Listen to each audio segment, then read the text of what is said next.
moi. Bon mardi matin, aujourd'hui, comme on le fait tous les mardis, je sais que vous êtes toujours content d'entendre parler Cathy parce qu'elle a le don de bien nous faire vivre cette parole de Dieu. On s'en va la rejoindre immédiatement. Cette émission vous est présentée par l'organisme catholique La Victoire de l'amour. Depuis toujours, l'être humain cherche le chemin qui mène au vrai bonheur. Pourtant, encore aujourd'hui, notre monde se meurt d'un manque d'amour. Il y a plus de 2000 ans, un homme du nom de Jésus de Nazareth est venu bouleverser le monde, et ce, à tout jamais. Si tu acceptes le Christ dans ta vie, tu es condamné à être heureux.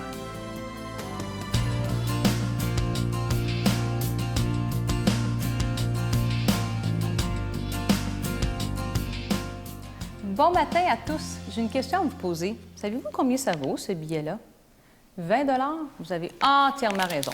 Mais si je fais ça avec, que je le chiffonne comme il faut, il est tout froissé, là, il vaut combien? 20! Et si je le mets par terre et je le salis, je le traîne dans la boue, et est-ce qu'il a perdu sa valeur? Non, hein? Imaginez, ça, c'est un 20 $. À combien plus forte raison, qu'importe ce qui nous arrive, si on a été froissé par la vie, si on s'est sali dans la boue, si on a été piétiné, notre valeur aux yeux de Dieu ne change jamais. Voici le pourquoi. Psaume 139, 13 à 16. « C'est toi qui as formé mes reins et qui m'as tissé dans le sein de ma mère. Je te loue de ce que je suis une créature si merveilleuse. Tes œuvres sont admirables et mon âme le reconnaît bien. Mon corps n'était point caché devant toi lorsque j'ai été tissé dans un lieu secret. Quand je n'étais qu'une masse informe, tes yeux me voyaient et sur ton livre est inscrit tous les jours de ma vie avant qu'aucun d'eux n'existât. » Va lire le psaume 139 et tu vas réaliser que Dieu, ton Créateur, te connaît dans les moindres détails. Il était là quand tu as fait tes premiers pas et il était là quand tu as fait de faux pas. Parfois, nos erreurs, bêtises, maladresses, péchés remplissent notre âme de peine, honte et de regret. Mais on peut faire la prière qui se trouve dans le verset 23 qui change tout ça. « Sonde-moi, ô Dieu, et connais mon cœur. Éprouve-moi et connais mes pensées. Regarde si je suis sur une mauvaise voie et conduis-moi sur la voie de l'éternité. » Ésaïe 43, 25, il répond « C'est moi qui efface tes transgressions pour l'amour de moi, et je ne me souviendrai plus de tes péchés. » Psaume 147, 3, il guérit ceux qui ont le cœur brisé et il panse leurs blessures. 2 Corinthiens 5, 17 dit « Si quelqu'un est en Christ, il devient une nouvelle création. Les choses anciennes sont passées, voici toutes choses sont devenues nouvelles. C'est un nouveau départ. Ton papa te dit dans Ésaïe 43, ne pensez plus aux événements passés. Ne considérez plus ce qui est ancien. Voici, je vais faire une chose nouvelle. Sur le point d'arriver, ne la connaîtrez-vous pas? Je mettrai un chemin dans le désert et des fleuves dans la solitude. » Pourquoi? Parce que Jérémie 29, 11 dit « Car je connais les projets que j'ai formés sur toi, dit l'Éternel, projets de paix et non de malheur, afin de te donner un avenir et de l'espérance. » Isaïe 43, 4 dit la raison, parce que tu as du prix à mes yeux, parce que tu es honoré et que je t'aime. Dieu t'aime, tu as tellement de valeur à ses yeux. Il t'aime.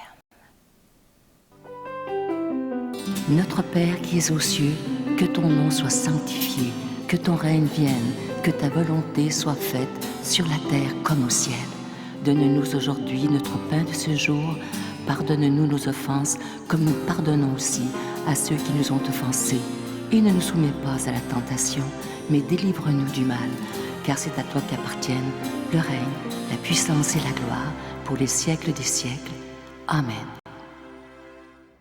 Comme vous le savez, le mois de février, c'est le mois de l'amour, le mois de l'amitié. À la Victoire de l'amour, on a décidé de vous offrir un très, très beau cadeau. Et je me souviens, lorsque ça a été le temps de le choisir, j'étais à la table avec Sœur Angèle aux enregistrements. J'ai dit, Sœur Angèle, on a le choix entre telle et telle chose. Et tout de suite, notre Sœur Angèle, qui a beaucoup de goût, a dit, c'est ça que j'aimerais porter. Alors, je vous reste, c'est un très, très beau bracelet. Il est orné de belles breloques plaquées or.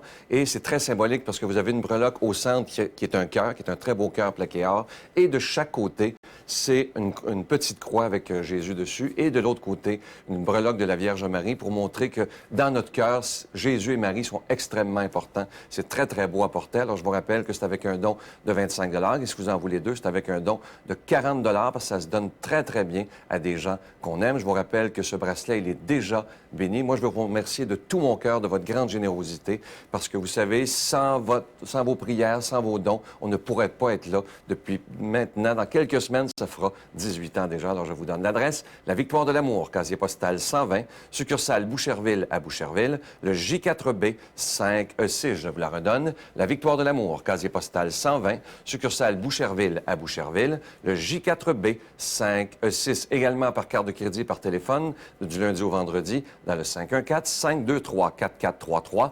523-4433 ou sans frais, le 1-888-811-9291, 1-888-811-9291 et aussi sur notre site Internet, le www.lavictoiredelamour.org. Merci de tout cœur de votre grande générosité, mais aussi de votre prière.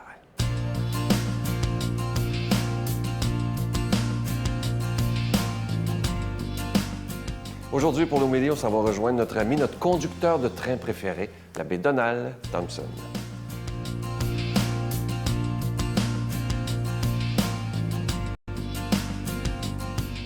Bon matin. En ce 5 février, aujourd'hui, un évangile qui est un peu long dans Saint Marc, chapitre 5, versets 21-43, mais est très beau, par exemple. Jésus regagna l'autre rive, et une grande foule s'assembla autour de lui. Arrive un chef de synagogue nommé Jaïr. Voyant Jésus, il tombe à ses pieds, le supplie instamment. « Ma petite fille est à toute extrémité. Viens lui imposer les mains pour qu'elle vive. » Jésus partit avec lui, et la foule qui le suivait était si nombreuse qu'elle l'écrasait.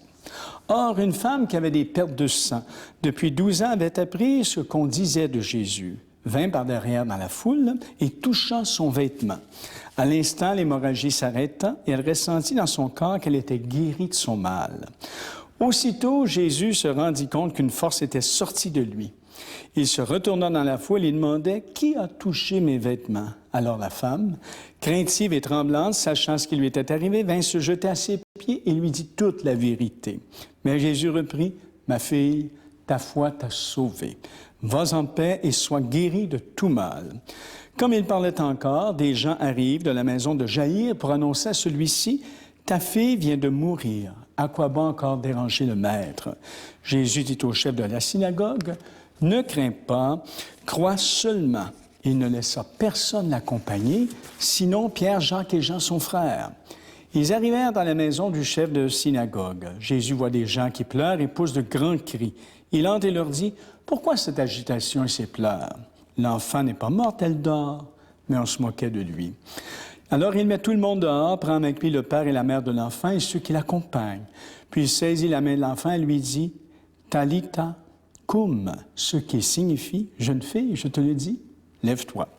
Aussitôt, la jeune fille se leva et se mit à marcher. Elle avait 12 ans. Ils en furent complètement bouleversés. Mais Jésus leur recommanda avec insistance que personne ne le sache, puis il leur dit de la faire manger. Alors, vous voyez, c'est très beau, c'est un très beau passage. Moi, j'ai l'impression, quand j'entends un texte comme ça, pourquoi encore écouter des vieux récits de miracles comme ceux-là? Ils sont émouvants, bien sûr. Cette femme qui fait tout pour être guérie, ce frère qui est prêt à n'importe quoi, on le voit, pour que sa petite fille échappe à la mort. Mais qu'est-ce que ces textes ont en commun aujourd'hui avec nos vies d'hommes et de femmes de ce siècle-ci? Jésus ne vit plus au milieu de nous de la même façon. Ne devons-nous pas nous débrouiller avec nos vies difficiles, nos maladies, nos morts? Il n'y a plus personne pour dire la parole, accomplir le geste qui nous sauverait. Alors, tant que nous garderons nos distances dans les événements dont nous venons de lire le récit, ils nous rejoindront pas dans notre réalité d'hommes et de femmes. Et c'est ce que je vais essayer de faire avec vous. Pour saisir ce qu'ils ont à nous dire, je pense qu'il faut faire le saut. Il faut entrer dans la scène. Alors, regardons la scène. Cette histoire est notre histoire. Nous en sommes le héros, l'héroïne. Quel rôle choisissons-nous? Alors, il y a beaucoup de gens autour de Jésus. Il y a la foule, d'abord. Elle est faite de toutes sortes de personnes, cette foule-là, dans l'Évangile d'aujourd'hui. Il n'y a pas d'indifférence. Ceux et celles qui entourent Jésus ont soif de quelque chose. Bon. Ils ne savent pas toujours de quoi, mais ils entendent parler Jésus. Dans leur cœur, il y a un appel secret qu'ils n'osent pas exprimer, qu'ils ne connaissent pas, peut-être pas d'eux-mêmes. Hein. Ils sentent le besoin d'être là. Hein, cet homme leur fait du bien. Il y a Jaïr aussi, le père qui adore son enfant, qui fait tout pour elle et qui se voit la perdre hein, malgré son amour. Il y a la femme malade aussi qui est dans une situation limite. Hein. Il y a les disciples qui sont là, hein, qui, dans le fond, qui sont tellement habitués à voir Jésus. Quand Jésus demande qui l'a touché, ils s'étonnent que Jésus pose la question alors qu'il y a tellement de monde autour de lui. Il y a les amis de Jaïr. Bon, il y a la petite fille aussi, hein, de 12 ans. Alors, 6 personnages habités chacun par des sentiments, des attentes, des désirs différents. Lequel nous ressemble le plus? Dans lequel pourrions-nous, je redire, nous couler pour vivre la suite de l'histoire? Alors, vous savez, ce qui est important, c'est de découvrir son trésor. Hein. Moi, je retiens, dans le fond, qui des 3 personnages? La femme, Jaïr, la petite fille qui a reçu le plus, hein? La femme malade, remarquez bien, ne demandait que la guérison de son corps. Jésus l'a rétabli dans la santé, dans la société, hein, en la forçant à se manifester. Hein. Il y en est de même pour Jaïr, il demandait que la guérison d'une petite fille encore vivante. Il a reçu plus, il a reçu le trésor hein, d'une fille encore vivante. Hein. Et si nous sommes entrés dans la scène, nous avons accepté de la vivre hein, sincèrement, nous repartons nous aussi aujourd'hui avec un trésor. Il faudra peut-être un certain temps pour l'identifier, à prendre toute la mesure. Hein. Donnons-nous ce temps. C'est le temps qu'il faut à notre foi pour apprendre à reconnaître, vous savez, dans notre vie, les signes que Jésus est passé par là et qu'à cause de lui, le règne de Dieu est en train de faire son chemin. Vous voyez, ça demande de la confiance, ça demande de la foi. Je pense que les textes d'aujourd'hui nous confrontent à regarder les choses de cette manière-là. Alors, nous aussi, nous sommes dans la scène, hein? Et Jésus, c'est le vivant. Retenons une chose je pense que Dieu n'exige qu'une seule condition, un seul préalable, un cœur qui fait toute confiance et qui s'en remet à Dieu, source de tout bien. Qu'il vous bénisse, le Père, le Fils et l'Esprit. Amen. Je vous souhaite une bonne journée. Je vous salue Marie, pleine de grâce. Le Seigneur est avec vous. Vous êtes bénie entre toutes les femmes, et Jésus, le fruit de vos entrailles, est béni. Sainte Marie, Mère de Dieu, priez pour nous pauvres pécheurs, maintenant et à l'heure de notre mort. Amen.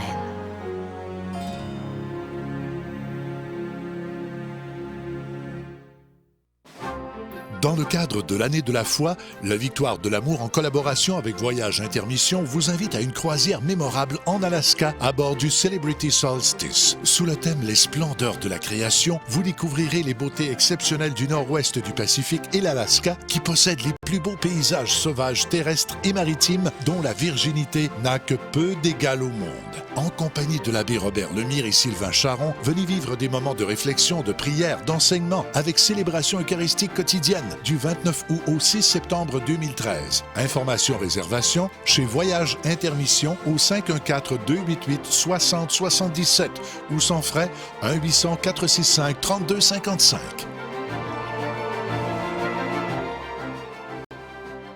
Aujourd'hui, je vais vous laisser avec une très, très belle pensée. Ça dit ceci: ceux qui courent trop vite après le bonheur le dépassent souvent sans l'apercevoir. Vous savez, on vit dans une société maintenant, ça va tellement vite avec tous les gadgets qu'on a. On n'a pas le temps de vivre. Mais aujourd'hui, on pourrait se donner, juste pour 24 heures, comme objectif de dire, je vais prendre le temps de regarder ce qu'il y a de beau et de grand autour de moi. Parfois, vous savez, le bonheur, ce n'est pas des grandes choses, ce sont des petites choses, des petits moments. Voir le beau sourire d'un enfant, regarder la nature. Peu importe ce qui vous apporte le bonheur, prendre le temps aujourd'hui de dire, je vais trouver des moments de petit bonheur aujourd'hui. Et il y en a tous les jours, mais souvent, on va tellement vite qu'on les voit même pas. Je vous souhaite une belle journée. À demain. Si j'avais la foi, gros comme un grain de sable, si je ne doutais pas, je soulèverais les montagnes. Si j'avais la foi, celui qui me vient de Dieu. La Victoire de l'amour remercie de tout cœur les Résidences Soleil de leur accueil si chaleureux.